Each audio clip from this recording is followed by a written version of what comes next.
चिंतन मनन अध्ययनासाठी आपण यिर्मयाचा ग्रंथ अध्याय क्रमांक 17 आणि वचन क्रमांक 5 निवडलेला आहे. वाचूया समायला. परमेश्वर असे म्हणतो, परमेश्वर असे म्हणतो, जो इसम मनुष्यावर भिस्त ठेवितो, मानवाला आपला बाहू करीतो व ज्याचे अंतकरण परमेश्वरापासून फिरले आहे तो शापित आहे. Praise Lord. परमेश्वराच्या योजना, परमेश्वराचे पूर्वसंकेत, परमेश्वराचा दृष्टांत, परमेश्वराचं म्हणणं काय आहे आपण या वचनाच्या माध्यमातून पाहत असताना अध्याय क्रमांक 17 वचन क्रमांक 5 मध्ये म्हणत आहे, परमेश्वर असं म्हणतो. कुठला मनुष्य नाही, कुठला याजक नाही, पास्टर नाही, संस्था नाही, जगातलं कुठल्या प्रकारची मिनिस्ट्री नाही. परमेश्वरचं असं म्हणणं आहे, जो इसम म्हणजे जो मनुष्य किंवा जो बिलिव्हर्स किंवा जो विश्वासणारा किंवा जो सेवक, जो इसम मनुष्यावर भिस्त ठेवतो, म्हणजे एक मनुष्य दुसऱ्या मनुष्यावर भाव ठेवितो, एक मनुष्य दुसऱ्या मनुष्यावर विश्वास ठेवतो, एक मनुष्य दुसऱ्या मनुष्यावर भिस्त ठेवतो, एक मनुष्य दुसऱ्या मनुष्याला सर्व काही समजतो. अशा प्रकारचा मनुष्य पवित्र शास्त्र सांगते मानवाला आपला बाहू करीतो. प्लस जो मानव आहे, जो आज आहे आणि उद्या नाही, त्याला आपला भाऊ म्हणजे आपल्या जवळचा समजतो व ज्याचं अंतकरण परमेश्वरापासून फिरले आहे तो शापित आहे. मग अनेक लोक म्हणतात आमचे शाप आले. कसे काय आले? पवित्र शास्त्रामधून आम्हाला सांगत आहे की जो मनुष्य निर्माणकर्त्याच्या ऐवजी त्याने केलेल्या निर्मितीपैकी कुणाला तरी एकाला जास्त स्थान देतो, प्राधान्य देतो, किंवा त्याच्याच जीवावर उड्या मारितो, किंबहुना त्यालाच सर्व काही समजतो, अशा प्रकारचा मनुष्य जो केवळ मनुष्यालाच भिस्त ठेवतो आणि मनुष्याच्या माध्यमातूनच मला काहीतरी मिळेल आणि मी मनुष्याचा मोठेपणा, मनुष्याला उंचवणं, मनुष्याला गौरव देणं, मनुष्यावर अवलंबून राहणं, मनुष्याचा धावा करणं, मनुष्याचं पाठराखण करणं, परंतु त्या व्यक्तीचं अंतकरण मात्र परमेश्वरापासून फिरलेलं आहे. त्याचं अंतकरण मनुष्यावर आहे, त्याचं अंतकरण संस्थेवर असेल, त्याचं अंतकरण पाळक साहेबावर असेल, त्याचं अंतकरण जगामध्ये मिनिस्ट्रीवर असेल, त्याचं अंतकरण जगामध्ये इतरत्र कुठेही असेल, परंतु परमेश्वराजवळ नाही, असा मनुष्य शापित आहे. आणि शापित मनुष्याला कुठल्याही प्रकारचे आशीर्वाद मिळत नाहीत. मग अनेक लोक म्हणतात आम्ही पाळक साहेबावर भरोसा ठेवतो, मग आम्ही कसं काय शापित? कारण पाळक साहेब तर देवापासून आहेत, कारण पाळक साहेब तर देवाचे निरोपी आहेत, कारण पाळक साहेब तर देवापासून आहेत, कारण पाळक साहेब तर देवाचं वचन सांगतात.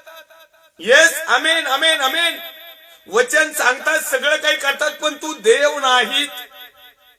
ज्या वेळेस आमचा भरोसा परमेश्वराच्या व्यतिरिक्त, परमेश्वरापेक्षा अधिक एखाद्या मनुष्याला, एखादा मित्र, पत्नी असेल, आई असेल, वडील असेल, लेकरं असतील, कामकाज असेल, नोकरी असेल, कदाचित पैसा पाणी असेल, प्रॉपर्टी असेल, संस्था असेल, मिनिस्ट्री असेल, जर परमेश्वराच्या व्यतिरिक्त जास्त भरोसा किंवा जास्त अंतकरण किंवा जास्त प्रेम किंवा सर्व काही जास्तीत जास्त गोष्टी जर मनुष्याच्या जर असतील तर त्या मनुष्याला शाप मिळतो. असं काही नाही की वाईट कृत्य केल्यानंतर शाप मिळतो. परमेश्वराला न मानता मनुष्याला मानणं म्हणजे हे देखील एक शापितच कृत्य आहे. आणि म्हणून परमेश्वरच्या नावाला धन्यवाद देऊया, सन्मान, आदर, गौरव, महिमा त्याला देऊया. पुढे तो लिहित आहे, तो वैराण्यातल्या झुडपासारखा होईल व जे कल्याण होईल ते तो पाहणार नाही. अरण्यातील वृक्षस्थळे, क्षारभूमी व निर्जन प्रदेश यात तो वस्ती करील. जो पुरुष परमेश्वरावर भाव ठेवतो, ज्याचा भाव विषय परमेश्वर आहे, तो धन्य. तो जलाशयाजवळ लावलेल्या वृक्षासारखा होईल. तो आपली मुळे नदी किनारी पसरेल. उन्हाची झळे येते, तिला तो भिणार नाही. त्याची पाने हिरवी राहतील. अवर्षणाच्या वर्षी त्याला चिंता पडणार नाही. तो फळ देण्याचे सोडणार नाही. अवर्षणाच्या वर्षी त्याला चिंता पडणार नाही. कालच्या भागामध्ये आम्ही पाहिलं की परमेश्वर येणाऱ्या दिवसामध्ये अवर्षण पाठवणार आहे. परमेश्वर येणाऱ्या दिवसामध्ये या जगावर एक वेगळ्या प्रकारची महामारी पाठवणार आहे. परमेश्वर येणाऱ्या दिवसामध्ये अनेक प्रकारच्या गोष्टी या भूतलावर होणार आहेत. कारण परमेश्वरचा कोप जवळ आलेला आहे. परमेश्वर या जगामध्ये मृत्यू पाठवणार आहे. दुसरी गोष्ट तलवार पाठवणार आहे. तिसरी गोष्ट दुष्काळ पाठवणार आहे. चौथी गोष्ट बंदिवास पाठवणार आहे. या सगळ्या प्रकारच्या गोष्टी येणाऱ्या दिवसामध्ये तुमच्या आणि माझ्या जीवनामध्ये येणाऱ्या गोष्टी आहेत.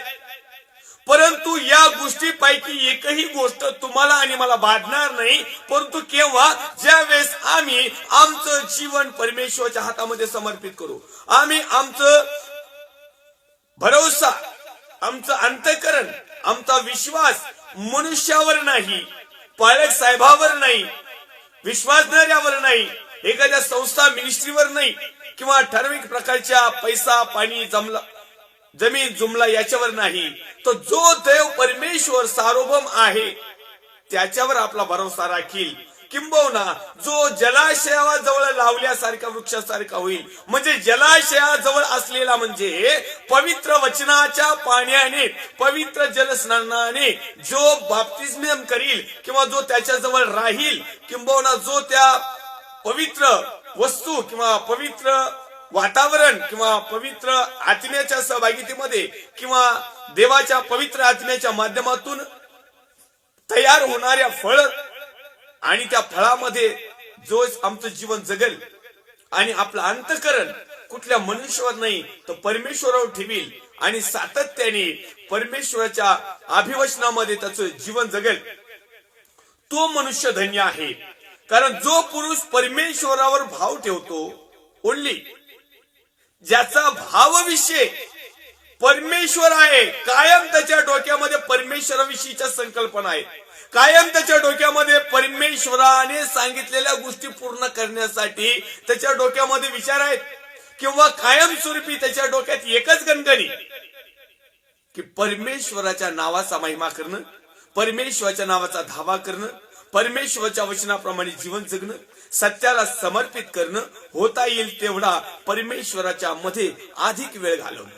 ज्याच्या डोक्यामध्ये ह्या गोष्टी आहेत तो मनुष्य धन्य. कारण त्याच्या जवळ पाण्याचा साठा असेल, कारण तो जलाशय लावलेला वृक्षासारखा होईल. त्याची मुळं नदीच्या किनारी पसरलेली असतील. ऊन ज्यावेळेस येईल त्याला झळही लागणार नाही आणि झळेची तो भिणार पण नाही. त्याचप्रमाणे त्याची पाने हिरवी राहतील आणि अवर्षणाच्या वर्षी त्याला चिंता पडणार नाही. ज्याही वर्षी अवर्षण येईल त्या वर्षी त्याला चिंता पडणार नाही.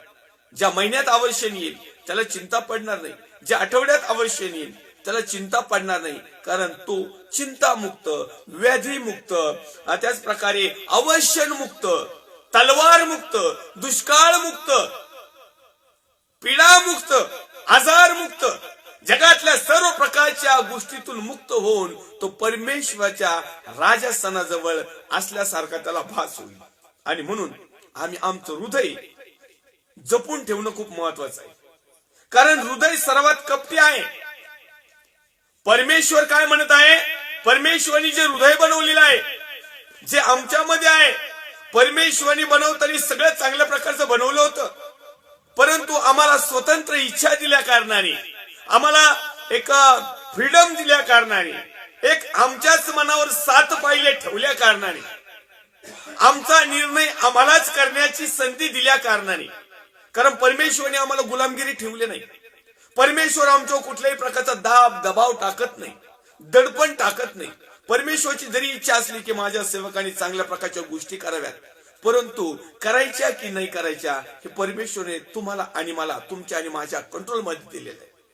आणि म्हणून 9व्या क्रमांकाच्या वचनामध्ये यिर्मयाचा ग्रंथ अध्याय क्रमांक 17 आणि वचन क्रमांक 9 मध्ये तो म्हणत आहे, हृदय सर्वात कपटी आहे, ते असाध्य रोगाने त्रस्त आहे. त्याचा भेद कोणास समजतो? हृदयाचा भेद कुणाला समजत नाही. जोपर्यंत आम्ही हृदयापासून परमेश्वराच्या नावाचा महिमा आणि गौरव करत नाही, हृदयापासून परमेश्वराचा स्वीकार करत नाही, हृदयापासून परमेश्वराच्या आज्ञाविधी नियम पाळत नाही, तोपर्यंत हृदयाचा भेद आम्हाला समजणार नाही. परंतु ज्याने हृदय बनवलं त्याला मात्र हृदयाचा भेद पूर्णपणे समजतो.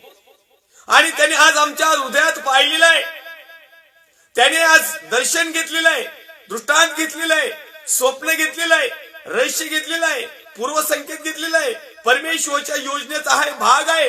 परमेश्वर म्हणत आहे की हृदय सर्वात कपटी आहे, ते असाध्य रोगाने त्रस्त झालेला आहे. आणि त्याचा भेद कोणाच समजतो? असा कोण व्यक्ती आहे की त्याचा भेद समजू शकतो?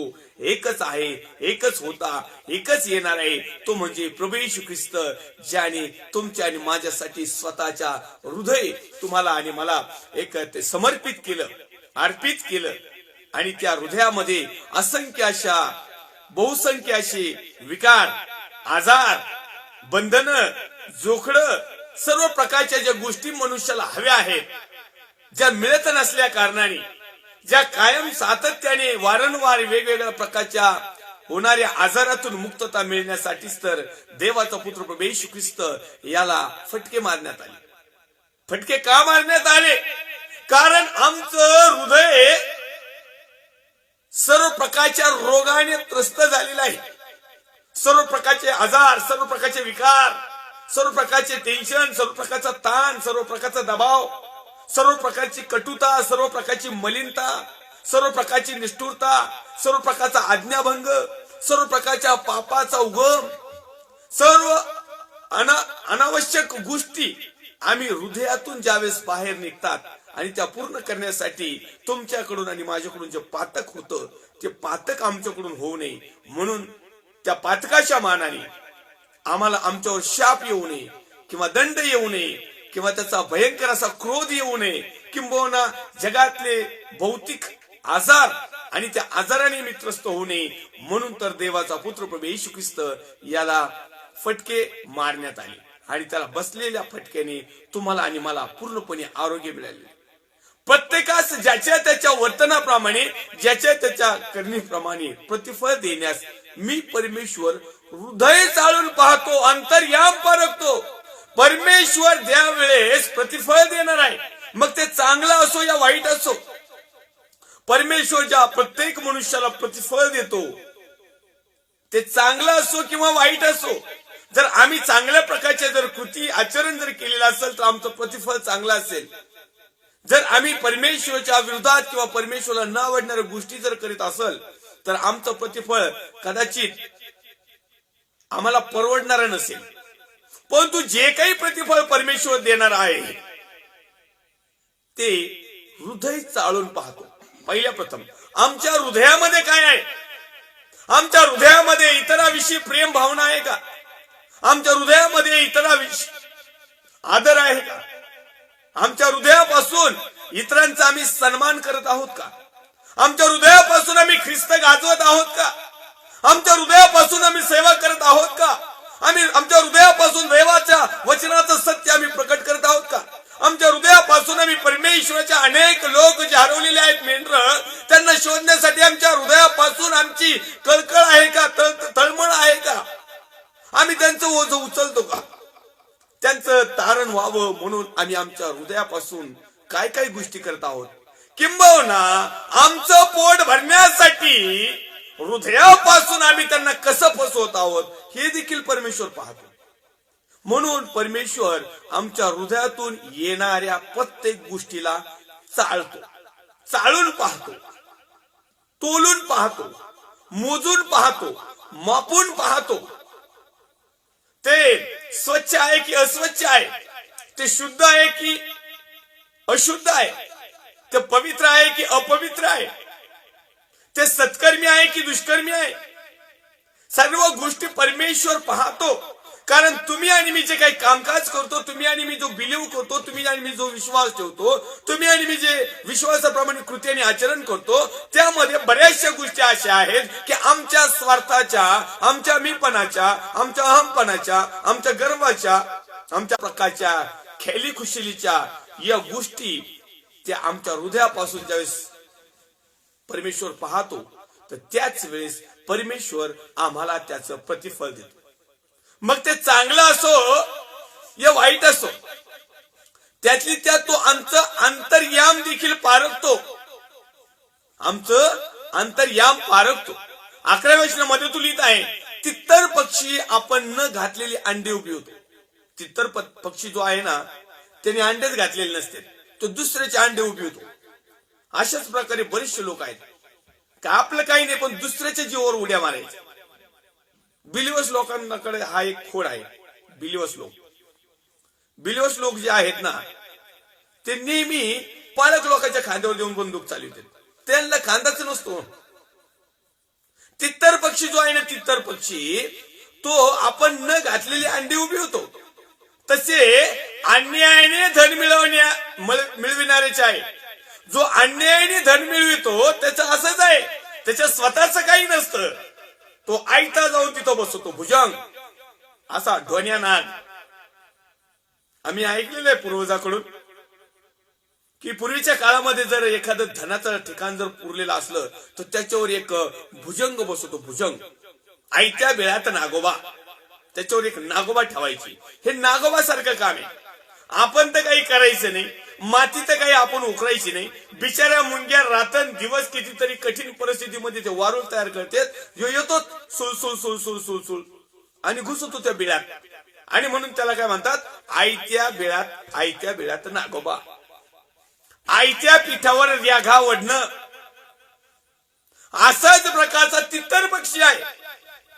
जो तितर पक्षी आहे ना, तो आपण न घातलेली अंडी मिळतो. मग असे अनेक लोक आहेत की आपण काहीच करीत नाही, पण तो दुसऱ्याचं मात्र वरबाडून घेणं, दुसऱ्याचं मात्र लुटणं. मग त्याच्यामध्ये मेंढरांचं पण आहे. काही पळक वर्ग दुसऱ्याचे मेंढर लुटून आपली मंडळी तयार करतात. यांनी बिचारी काही यांना जात नाही, येत नाही, काहीच नाही करत आहे की नाही. म्हणजे आयत्या बेळात नागोबासारखं काम. जर अशा प्रकारचं जर आमचं जीवन असेल, अशा प्रकारचं आमचं कटुतेने भरलेलं हृदय असेल, अशा प्रकारचं जर आमचं अंतर्याम असेल की आम्ही काही न करता आयत्या मायत्या सगळ्या गोष्टी आम्हाला मिळाव्या, तर तो एक अन्यायाने धन मिळवण्यासारखा आहे. अन्याय करून धन मिळवण्यापेक्षा काबाड कष्ट करून रोजची चटणी भाकर चांगली. अनेक लोक अन्यायाने वेगवेगळ्या प्रकारच्या पाची पक्वानाचा यथेच्छ असा ताव मारतात. इतरांना लुटून यथेच्छ अशा सगळ्या प्रकारचा ऐशाराम करतात. परंतु हे अन्यायाने मिळवलेलं आहे.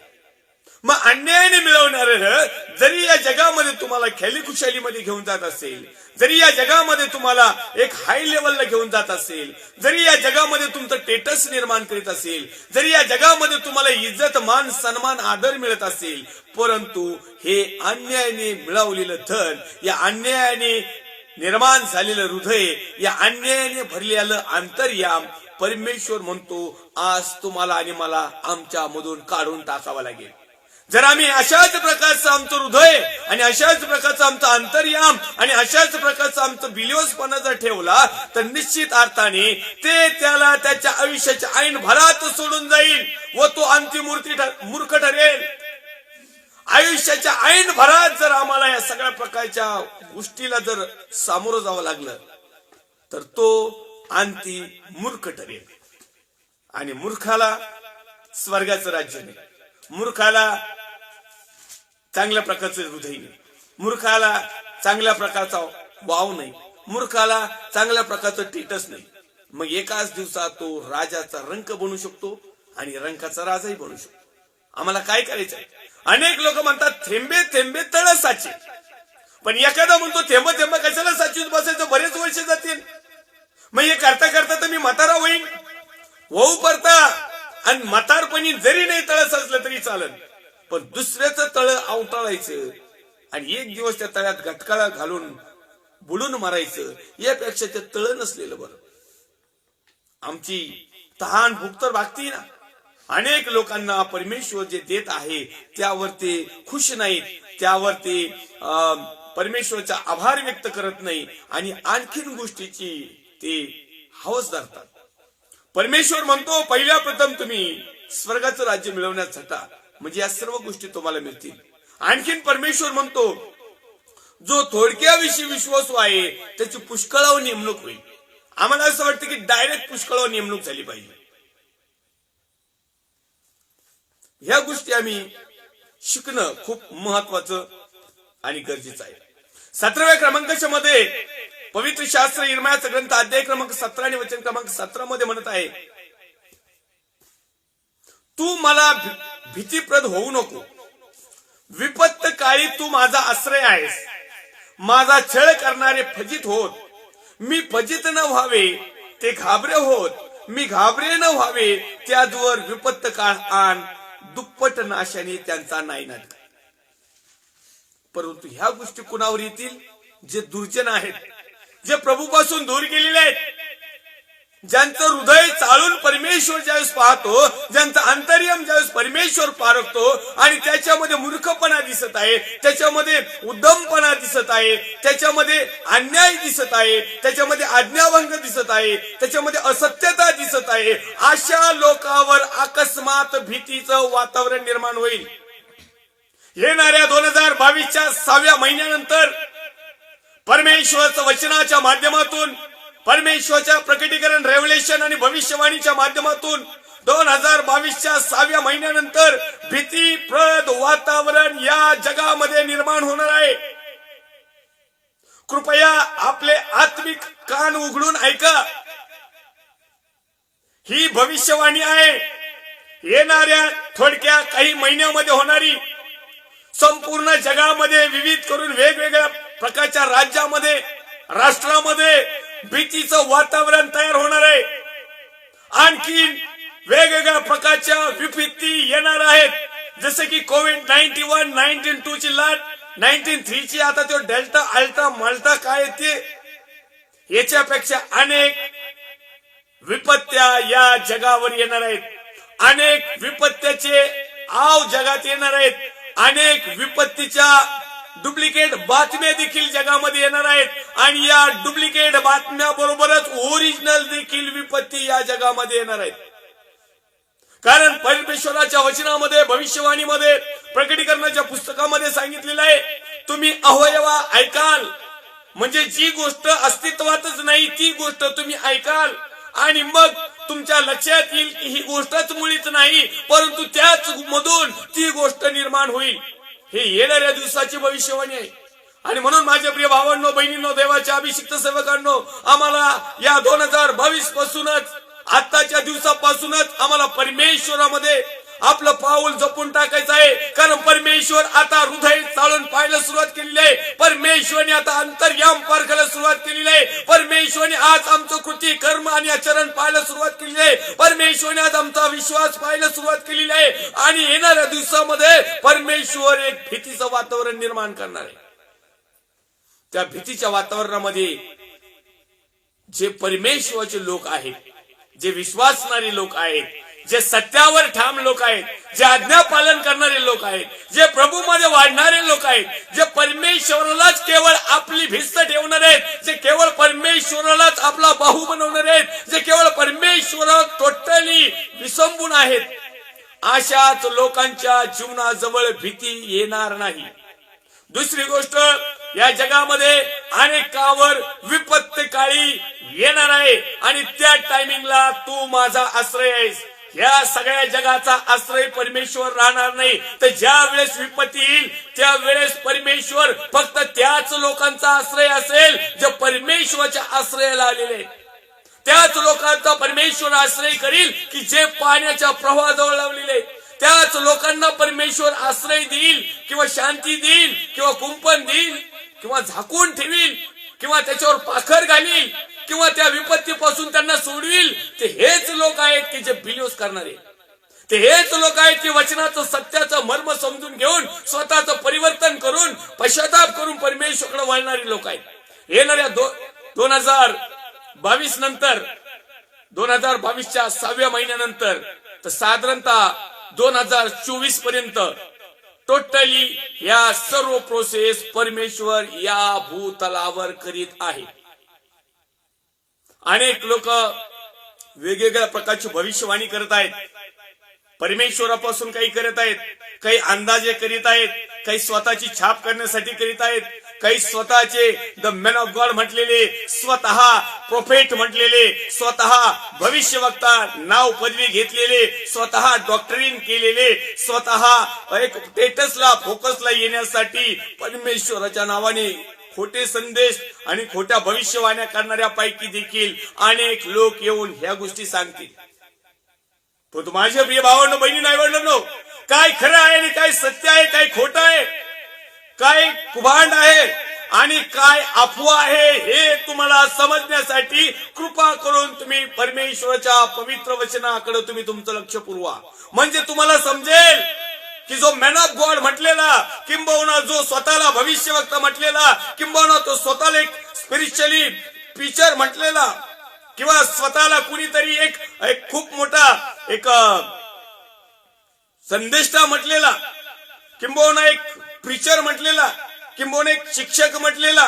कारण शेवटच्या काळात अनेक खोटे संदेष्टे, कपटी कामदार, खोटे शिक्षक स्वतःच्या पोटावर पोळी भाजण्यासाठी अनेकांना डुप्लिकेट गोष्टी सांगून, अनेकांना स्वर्गातल्या राज्याचे रहस्य सांगून, अनेकांना स्वर्गाच्या राज्यातला दृष्टांत सांगून, अनेकांना स्वर्गातल्या राज्यातलं स्वप्न सांगून, अनेकांना स्वर्गातल्या राज्यातलं परमेश्वराचं पूर्व संकेत त्यांच्या मनाने सांगून अनेक लोकांना मार्गभ्रष्ट करतील. आणि तुम्ही आणि मी त्या मार्गात राहावं म्हणून तुम्हाला आणि मला वचनाची माहिती असावी, हे 100% तुमच्या आणि माझ्या फायद्याचं आहे. जर आम्ही परमेश्वराच्या वचनाकडे जर वळालो नाही, आम्ही जर परमेश्वराच्या वचनावर चिंतन म्हणून अध्ययन केलं नाही, आम्ही जर परमेश्वराकडे जर अंतकरणापासून, हृदयापासून, अंतर्यामापासून जर वळालोच नाही, आम्ही जर त्या प्रवाहाजवळ लावलेल्या झाडासारखं जर नसेल, आमच्या जवळ जर वचनाचं एक पाणी जर नसेल, तर निश्चितार्थाने येणाऱ्या दिवसामध्ये जी विपत्ती येणार आहे, त्या विपत्तीमध्ये परमेश्वर आमचा आश्रय होणार नाही. सगळेजण म्हणते, सगळ्यांचं स्तोत्र 27 पाठ, स्तोत्र 23, परमेश्वर माझा मेंढपाळ आहे, मला काही उणे पडणार नाही. अरे परमेश्वर तुझा मेंढपाळ आहे तर तू काय करतो? परमेश्वराने सांगितल्याप्रमाणे काही गोष्टी करत आहे का? का फक्त परमेश्वर माझा मेंढपाळ आहे, मला काही उणे पडणार नाही, मग मी लुटितो एखाद्याला, मग माझं हृदय, माझं अंतर्याम सगळं लुटण्याकडे जातं. मग तितर पक्षासारखं जिथं आपण अंडी घातलीच नाही त्या अंड्यावर जाऊन बसतो, जशी कोंबडी अंड्यावर बसती.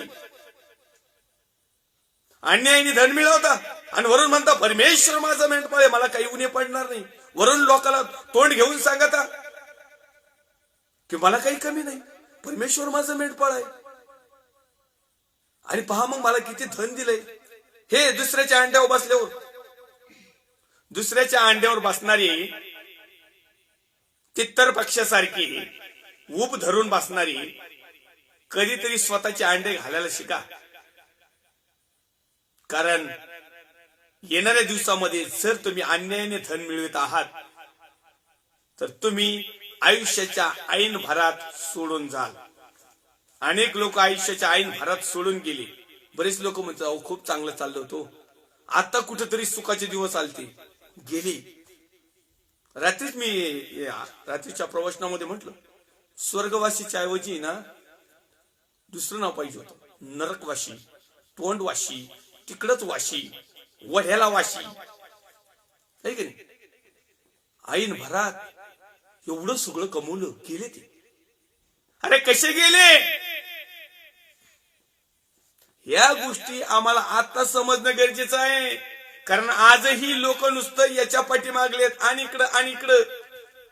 प्रभू म्हणतो मग ये इकडं. ऐन भरात, आयुष्याच्या ऐन भरात सोडून जाईल. आयुष्याचा ऐन भार कुठं असतं माहिती का? ज्यावेळेस आम्ही खस्ता रस्ता खातो, काबाड कष्ट करतो आणि कुठंतरी सुखाचे 2 दिवस येण्याचा टायमिंग असतो ना, परमेश्वर म्हणतो याला उडवा. कारण यांनी काय केलंय? दुसऱ्याच्याच अंड्यावर उभावलं यांनी. हे अन्यायानेच कमावलं. याचं हृदय चाळून पाहिलं, याचं हृदय चांगलं नाही, याचं अंतर्याम चांगलं नाही, याचं मन चांगलं नाही, याचं वागणं उठणं बसणं चांगलं नाही, याची आराधना स्तुती चांगली नाही, याचा संदेश देणं देखील चांगलं नाही, याचं ऐकणं देखील चांगलं नाही. हे जे काही करतो ते फक्त बाह्य स्वरूपाचं करतोय. शेवटी आम्ही परमेश्वराच्या दृष्टिकोनातून मूर्ख ठरतो. आणि मूर्खा लोकांना परमेश्वराच्या राज्यात काही घेऊन जाईल का प्रभू? चला चला तिकडं स्वर्गाच्या राज्यात करमणूक होईल बाकीच्यांची, चला या मूर्खांना घ्या. नाही, तर येणाऱ्या दिवसामध्ये परमेश्वर या जगामध्ये भीतीप्रद परिस्थिती निर्माण करणार आहे. दुसरी गोष्ट, विपत्ती पाठवणार आहे. तिसरी गोष्ट, याचा आश्रय जे धरतील, म्हणजे आतापासूनच विपत्ती यायच्या अगोदरच या गोष्टी भीतीचं वातावरण निर्माण होण्याच्या अगोदरच परमेश्वराचं भय धरा. विपत्ती येण्याच्या अगोदरच देवाचा पुत्र प्रभू येशू ख्रिस्ताने जे आरोग्य आम्हाला दिलं, जे फटके त्यांनी खाल्ले, ते कशासाठी खाल्ले याची आठवण करा आणि वळा. त्यानंतर छळ होणार आहे. या जगामध्ये छळ होणार आहे. आता तो कुणाकुणाचा होईल? त्याचप्रमाणे लोक फजित होणार आहेत. या फजित होणाऱ्यापैकी दोन कॅटेगरीचे लोक असणार आहेत. एक श्रीमंत लोक फजित होतील, दुसरं एकदम दरिद्र लोक फजित होतील. आणि तिसरा महत्वाचा मुद्दा फजित होणाऱ्यापैकी आहे देवाचे सेवक. ज्यांनी ज्यांनी डुप्लिकेट सेवा केली, ज्यांनी ज्यांनी वचनाला अमान्य अशी सेवा केली, ज्यांनी ज्यांनी हृदयात कपट ठेवून सेवा केली, ज्यांचं अंतर्याम परमेश्वरापासून दूर होतं, ज्यांनी केवळ मोठमोठ्या भिस्त ठेवल्या मोठमोठ्या गोष्टीवर, ज्यांनी देवाच्या राज्याचा प्रचार कमी आणि स्वतःच्या मिनिस्ट्रीचा किंवा स्वतःचा प्रचार जादा केला, ज्यांनी देवाच्या मंदिराचा रास कमी आणि स्वतःच्या घराचाच मोठमोठ्याला डामडोल माळला, हे लोक फजित होणार आहेत. परमेश्वर ज्या वेळेस आमची सेवा पाहिल, हृदय चाळील, अंतर्याम पाहिल, त्यावेळेस अनेक प्रकारचे सेवक लोक देखील फजित होणार आहेत. भविष्यवाणी आहे, दिस इज प्रॉफिसाय. ही भविष्यवाणी आहे येणाऱ्या दिवसात होणारी. नंबर कुणाचा लागेल माहित नाही, कदाचित माझा लागू शकतो. परंतु जर आज मला वचन समजलेलं आहे तर मी या वचनाप्रमाणे स्वतःला जर परिवर्तन केलं, स्वतःचा जर पश्चाताप केला, स्वतःला जर प्रभूच्या हातात जर दिलं, आतापर्यंत जर मी जगाला आपला भाऊ समजत असेल किंवा आतापर्यंत जर आम्ही जास्तीत जास्त मनुष्यावर जर भरोसा ठेवत असेल, प्रॉपर्टीवर भरोसा ठेवत असेल, तर आज मला त्या गोष्टी सोडून आज मला परमेश्वरावर भरोसा ठेवायचा आहे. जर मी परमेश्वरावर भरोसा ठेवला नाही तर ज्या दिवशी परमेश्वर भयप्रद परिस्थिती निर्माण करील त्यावेळेस मला भीतीच्या व्यतिरिक्त दुसरं काही दिसणार नाही, मला कुठल्याही प्रकारचा सहारा मिळणार नाही. परंतु मी जर माझं जीवनाचं परिवर्तन केलं तर कितीही भीतीचं वातावरण निर्माण झालं तर परमेश्वर मला त्या भीतीपासून सुरक्षित ठेवील. कारण परमेश्वराचं वचन तुम्हाला आणि मला आणि संपूर्ण जगाला सांगत आहे, पुन्हा एक वार भीती बाळगावी असा भित्रेपणाचा आत्मा मी तुला दिला नाही, तर सामर्थ्याचा, संयमाचा, धैर्याचा, ताकदीचा, ज्ञानाचा, प्रकटीकरणाचा आत्मा मी तुला दिलेला आहे. आमच्यामध्ये कोणता आत्मा आहे तपासायचा आहे. आज आमच्यामध्ये कोणता आत्मा आहे? कारण येणाऱ्या दिवसामध्ये भीती निर्माण होणार आहे. कदाचित सेवा करताना भीती वाटेल, कारण अनेक लोकांना भीती वाटत नाही. त्याचं कारण आहे कारण ते सत्यच सांगत नाही. भीती कुणाला असते माहिती का? सत्य सांगितल्यानंतर मला लोक रेटीतील, मला लोक हाणतील, मला लोक मारतील, मला लोक गचुंड धरतील, माझं लोक कान धरतील, लोक माझ्या तोंडात हाणतील, लोक माझी निंदा करतील, लोक मला चर्च चालू देणार नाहीत, लोक मला एक कुठल्याही प्रकारचं स्पिरिच्युअल काम करू देणार नाहीत, लोक मला त्यांचं पाप सांगू देणार नाहीत. ही भीती असती. आणि या भीतीने सेवा करणारे तितर पक्षासारखे दुसऱ्याच्या अंडे उभावणारे येणाऱ्या दिवसामध्ये तुमच्या समोर ही परिस्थिती येईल. पण आजही छाती ठोकपणे फेस टू फेस परमेश्वराच्या वचनाप्रमाणे जे सेवक, सॅल्यूट करतो मी त्या सर्व सेवकांना जे या वचनाप्रमाणे सेवा करतात. त्यांना भीती नाही. निंदा, वंदा, दानपत्र द्या, नका देऊ, प्रार्थनेला बोलवा, नका बोलू, काही फरक पडत नाही. आम्हाला कसलीच भीती नाही. भीती तुम्हाला आहे. जर आता मी मंडळीला सत्य सांगितलं, मंडळीने आम्हाला उठून जर सांगितलं, मग पाळक साहेब तुम्ही एवढे दिवस आम्हाला लुटीत होते का, मग काय सांगायचं? क्षमा मागा, येस म्हणायचं, येस लुटलं मी तुम्हाला. आहे का तेवढी? नाही. कारण लोकांनी जनाची नाही ठेवली, मनाची नाही ठेवली. मग येणाऱ्या दिवसामध्ये हे प्रसंग, येणाऱ्या भविष्यवाणी आहेत, ह्या होणाऱ्या पूर्ण लिहून घ्या. आजची तारीख लिहून घ्या. आणि येणाऱ्या दिवसामध्ये या घटणाऱ्या घटना आहे, सर्व जगामध्ये भीतीचं वातावरण निर्माण होईल. दुसरी गोष्ट, विपत्तीचा काळ येणार आहे. विपत्ती पाठीमागे विपत्ती येणार आहे. तिसरी गोष्ट, असेच लोकांचा परमेश्वर आश्रय होणार आहे जे आज त्याच्यामध्ये स्थिर आहेत. परिस्थिती आली होती कुणी म्हणतं मायाबापी मायाबापी, आणि परिस्थिती नसल्यावर आमच्या ज्यावेळेस परिस्थिती त्यावेळेस कुणी पण दादा बाबा मामान पायच पडित. पण ज्यावेळेस आम्ही ऐन भरात असतो, श्रीमंतीत असतो, एक पोस्टला असतो, किंवा आमच्याकडे बऱ्यापैकी असतं, त्यावेळेस आम्ही कुणालाच मोजित नाही. पण ज्यावेळेस अशी परिस्थिती येते ना, मग तो लाखो करोडोवाला सुद्धा पायक साहेब प्लीज प्लीज प्रे फॉर माय सन, प्रे फॉर माय वाईफ, प्रे फॉर माय फादर, प्रे फॉर माय मदर, प्रे फॉर मी. लाखो करोड घे ना, तुमच्या पैशाने परमेश्वरला देऊन टाका ना डायरेक्ट वर. परमेश्वरला म्हणायचं प्रभू तुझा अकाउंट नंबर कुठे, गुगल पे दे, अमक दे, मी माझी अख्खी प्रॉपर्टी देतो, पण मला या भीतीपासून वाचव, मला या विपत्तीपासून वाचव, मला तुझा आश्रय दे. माझी अख्खी होल अँड सोल पॉवर किंवा प्रॉपर्टी मी तुला देतो. होणार नाही शक्य.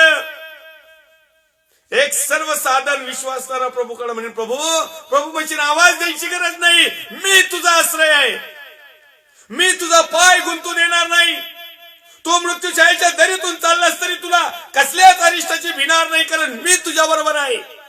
तू माझ्या वचनाची काठी आणि तुझ्या बरोबर आहे. म्हणून ही वचनाची काठी आम्ही आमच्या बरोबर घेऊन चालावं. आज अनेक लोक वचनाची काठी घेऊन चालायला घाबरतात. अनेक लोक वचनाची काठी घेऊन चालायला त्यांना असं जो कुबडी का काय, त्यांना वचनाचं जरा थोडस एलर्जी. वचन म्हणलं का त्यांना काटा फुटतो. वचन सोडून काही सांगा पाळक साहेब, पाहिजे तेवढं आम्ही द्यायला तयार आहेत, पण वचन आम्ही स्वीकारायला तयार नाही. जाळ हो तुमच्या पैशाचा आणि तुमच्या सर्व सोनं आणि चांदीचा, तुमच्या टेटसचा, तर तुमच्याकडे देवाचं वचन नाही. येणाऱ्या दिवसामध्ये हेच देवाचं वचन तुमचा आश्रय राहणार आहे. हेच देवाचं वचन तुम्हाला भयप्रद नाही ठेवणार, तर भीतीपासून दूर ठेवील. हेच देवाचं वचन तुम्हाला सामर्थ्य देईल. हेच देवाचं वचन तुम्हाला पॉवर देईल. हेच देवाचं वचन तुम्हाला सहकारी बनल. हेच देवाचं वचन तुम्हाला एक स्पिरिच्युअल पॉवर देईल. हेच देवाचं वचन तुम्हाला विपत्ती काळी सुरक्षित ठेवील. हेच देवाचं वचन तुम्हाला आश्रय देईल. हेच देवाचं वचन छळ होईल त्यावेळेस या छळाला तुम्हाला बळ देईल. हेच देवाचं वचन तुम्हाला फजित करणार नाही. हेच देवाचं वचन तुम्हाला घाबर करणार नाही. हेच देवाचं वचन विपत्ती काळी दुप्पट जरी आली तर तुम्हाला कुठल्याही प्रकारचा फरक पडणार नाही. परंतु ज्यांच्या जवळ देवाचं वचन नाही, कान उघडे ठेवून ऐका. येणाऱ्या 2022च्या 6व्या महिन्यानंतर ते 2024 पर्यंत भीतीचं वातावरण निर्माण राहील. विपत्ती काळ येणार आहे.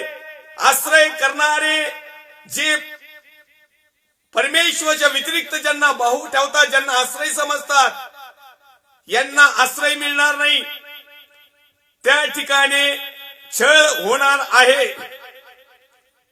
त्याचप्रमाणे अनेक लोक फजितीचं जीवन जगणार आहेत. म्हणून 18व्या क्रमांकाच्या वचनामध्ये तू लिहितोय माझा छळ करणारे फजित होत आहे का कुणी. एक हिंदीमध्ये मी डायलॉग ऐकला, है कोई मायकालाल, आहे का कुणी असा.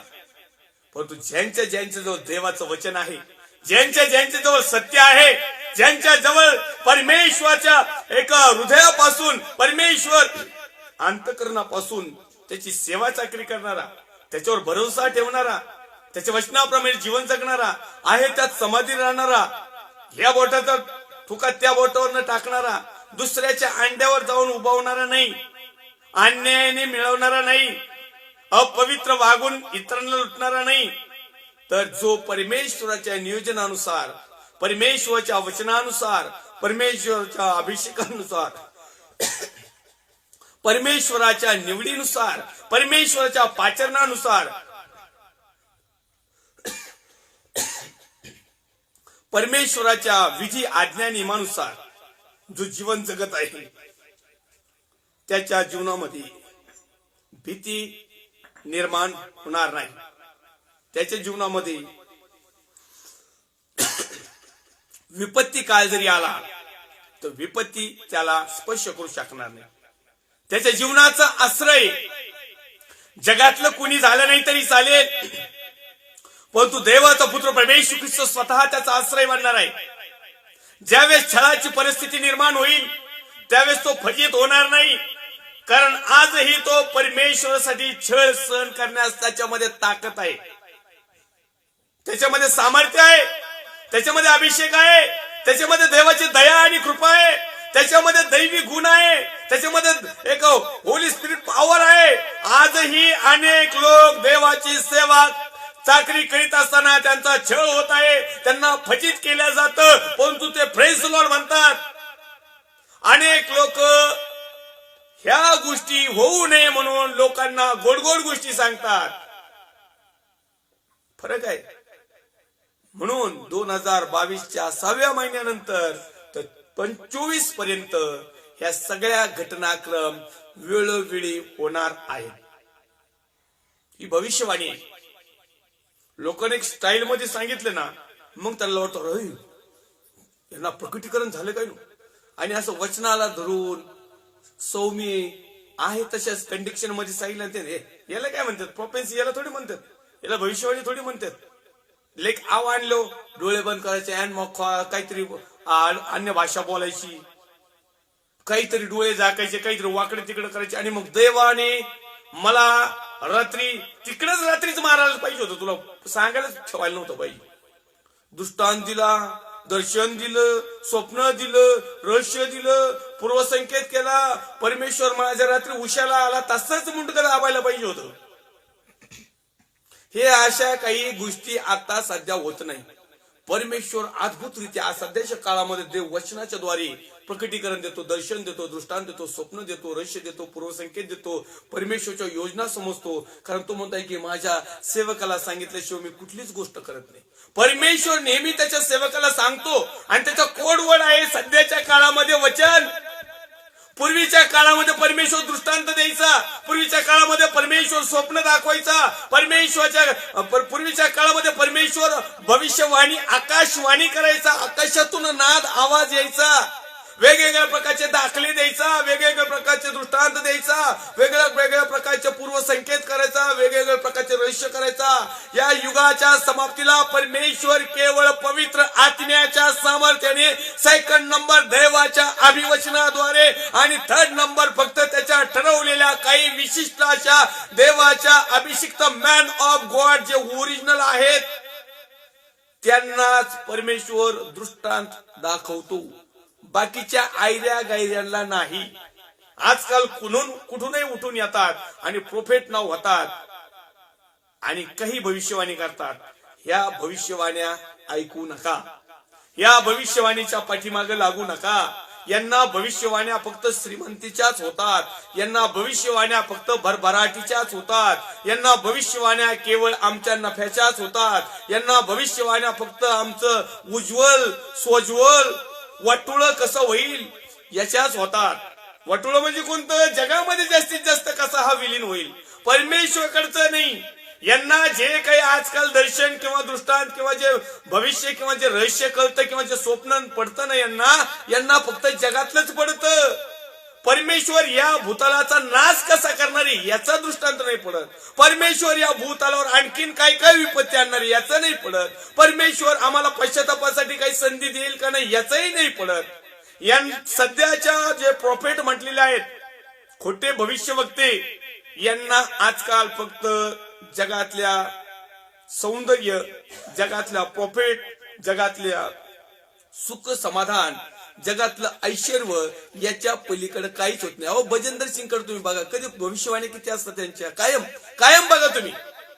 जेवढे आता मी सगळ्यांची नावं घेईन लाईन, मी कुणाच्याही बापाला घाबरत नाही, कुणाच्याच बापाला नाही घाबरत. मी नाव सरळ सरळ सगळ्यांचं घेतो. देवाचा आत्मा मला नाव सुचवतो, मी डायरेक्ट घेतो. आपण काही कुणाला घाबरत नाही. एक एक्झाम्पल म्हणून तुम्हाला सांगतो, 7 दिवसात आमकं होईल, 30 दिवसात आमकं होईल, महिन्यात आमकं होईल. अरे बदलण्याच्या कधी भविष्यवाणी येतात का नाही? हे मॅन ऑफ गॉड, हे रे भविष्य वागता, हे रे प्रॉफिट, हे रे पापाजी. तो ही चपाती केली, चपाती करायला पाहिजे लोकांनी, आणि एक दिवस होणार आहे. कारण ज्या दिवशी अशी परिस्थिती येईल ना, तर परमेश्वराच्या वचनानुसार त्यात मॅन ऑफ गॉड टोपण नाव लावलेले सुटणार नाही. समजन दूध का दूध आणि पाणी का पाणी. देवाची सेवा करणारी आणि देवाच्या नावाखाली पोट भरणारी.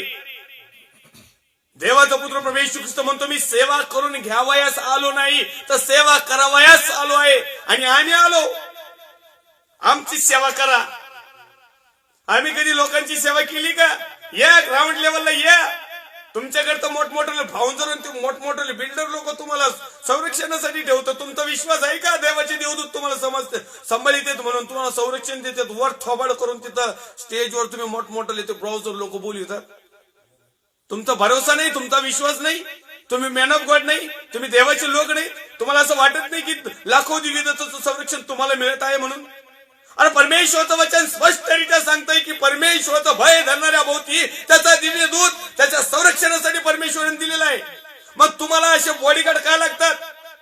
याचा अर्थ तुम्ही परमेश्वराचं भय धरणाऱ्या पैकी नाहीत.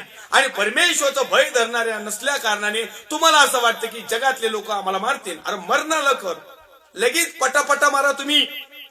हे असे जे खोट्या भविष्यवाणी आहेत ना, खरं येणाऱ्या दिवसामध्ये घटना होणार आहे. लाईन लागणार, यांच्या माळका बसणार. ही भविष्यवाणी आहे. माग कोविड मध्ये बरेच गेले. परमेश्वराने त्यांना थांबवलं पण असतं. पण येणाऱ्या दिवसामध्ये जे भयानक प्रसंग होणार आहे ना, त्या भयानक प्रसंगापासून कमीत कमी ते लुप्त तरी झाले. त्यांना येणाऱ्या गोष्टीचं जास्त टेन्शन नाही राहणार. पण आता सध्या टेन्शन आहे.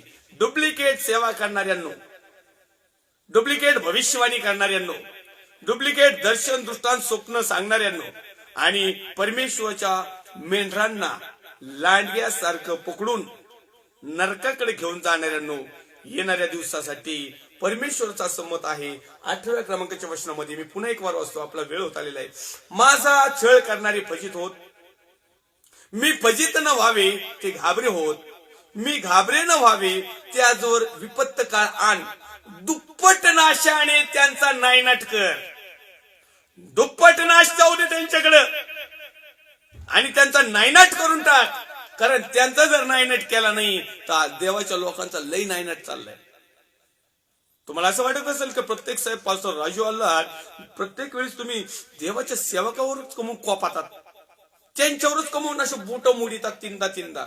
त्याचं कारणच एक आहे की जो मॅन ऑफ गॉड म्हटलेला आहे, किंवा जो देवाचा रहस्यकारी आहे, किंवा जो देवाचा पूर्वसंकेत करणार आहे, किंवा जो परमेश्वराच्या योजना लोकांपर्यंत घेऊन जाणार आहे, किंवा परमेश्वराचं रेव्हलेशन सत्यता लोकांपर्यंत पोहोचून अंधकाराच्या सत्तेत अडकलेल्या, सैतानाच्या टॉपेचात अडकलेल्या लोकांना सार्वकालिक वतनाकडे घेऊन जाण्यासाठी परमेश्वराने खास देवाच्या सेवकाची निवड केलेली आहे. तो पाहिजे तर स्वर्गाच्या राज्यातून देवदूत पण पाठवू शकतो. आम्हाला काही नुसतं बिर्याणी खायला ठेवलं काही. आणि म्हणून एक सेवक अनेकांचं तारण साधण्यासाठी मध्यस्थी करू शकतो. एक सेवक देवाचं परमेश्वराच्या योजना त्या लोकांपर्यंत पोहोचू शकतो, जेणेकरून त्यांचं तारण होईल, जेणेकरून ते पश्चाताप करतील, जेणेकरून त्यांना सत्य समजल, जेणेकरून ते हृदयापासून अंतर्यामापासून परमेश्वराकडे वळतील. आणि माझा परमेश्वर तुमच्या माझ्या सर्व पापांची क्षमा करून त्याच्या सार्वकालिक येणाऱ्या युगासाठी तुम्हाला मला तयार करेल. अन्यथा अनेक लोकांचा नाश करण्याच्या पाठीमाग सेवकाचा देखील मोठ्या प्रमाणात हात आहे. ही खेदाची गोष्ट आहे, शर्मेची गोष्ट आहे, लाजीची गोष्ट आहे. ही काही चांगली गोष्ट नाही, ही काही सॅल्यूट करणारी गोष्ट नाही. एका पालकाने जर गलत शिक्षण दिलं तर कमीत कमी 100 लोकांचा तरी नाश होतो. आणि लोक पण आता सध्या असे भ्रमिष्ट बुद्धीचे झालेत, मूर्ख झालेत की त्यांचा पापा जो सांगल ना तेच हे भक्त, पापा भक्त. मराठीत एक शब्द आहे, तो टोचल आता तुम्हाला सांग. हे असं आहे, ते गाढवाला गोपाळ शेट करा. तो गाढव असतो ना, गाढव, त्याला गोपाळ शेट केल्या जातं का? तर त्याच्यापासून आपला फायदा आहे. म्हणून काही काही प्रोफेट लोक गाढव झालेत आणि बाकीचे सेट झालेत आणि काही काही लोक गाढव झालीत आणि त्यांचा प्रॉफिट सेट झालाय. काही करा पण आम्हाला आमचा फायदा होणं गरजेचं आहे. पण तो परमेश्वरच्या राज्यात तसं नाही. दुप्पट नाशाचा नायनाट होईल.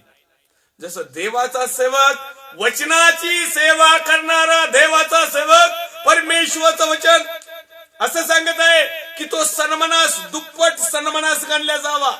देवाच्या पवित्र वचनाच्या अभिवचनाची सेवा करणाऱ्या सेवकाला दुप्पट सन्मानास पात्र परमेश्वराने ठरवलेलं आहे. अशाच प्रकारे देवाची सेवा चाकरी व्यवस्थित न करणारा, देवाचे मार्ग विपरीत करणारा, देवाच्या नावाखाली पोट भरणारा दुप्पट नाशास पात्र आहे.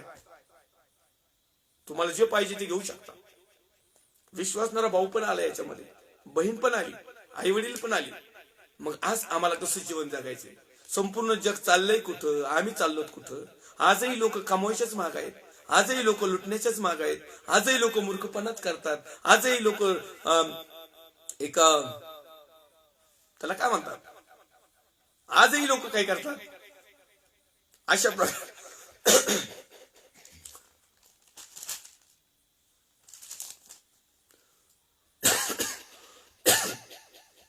आजही लोक काय करतात, दुसऱ्याचे अंडे उबवतात.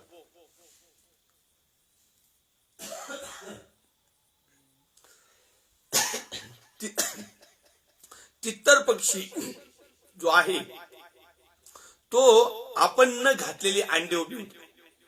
तसं आजही लोक अन्यायाने धन मिळवण्याचा प्रयत्न करतात.